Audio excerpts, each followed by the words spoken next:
بسم الله الرحمن الرحيم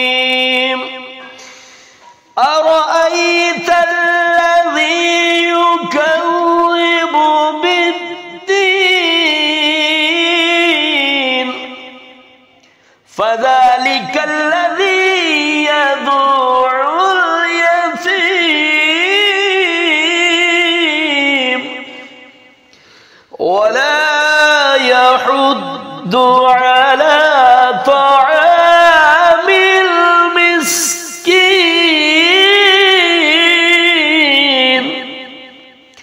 فويل للمصلين الذين هم عن صلاتهم ساهون الذين هم يراءون ويمنعون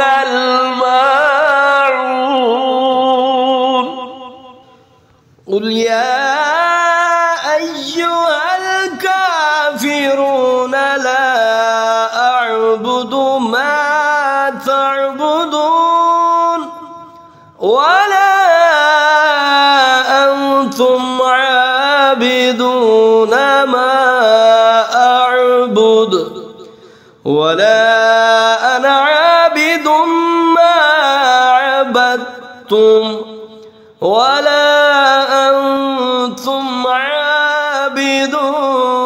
ما أعبد لكم دينكم ولي دين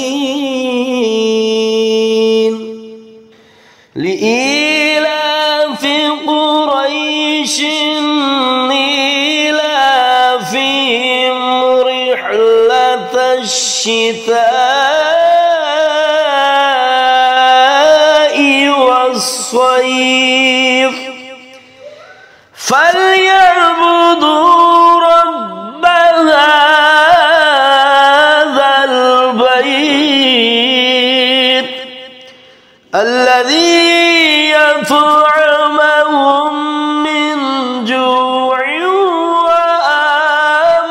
وآمنهم من خوف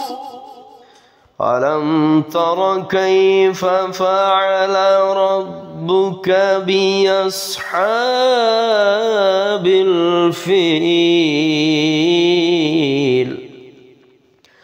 ألم يجعل كيدهم في تضليل وأرسل عليهم طيرا أبابيل ترميهم بحجارة من سجيل فجعلهم كعصف مأكول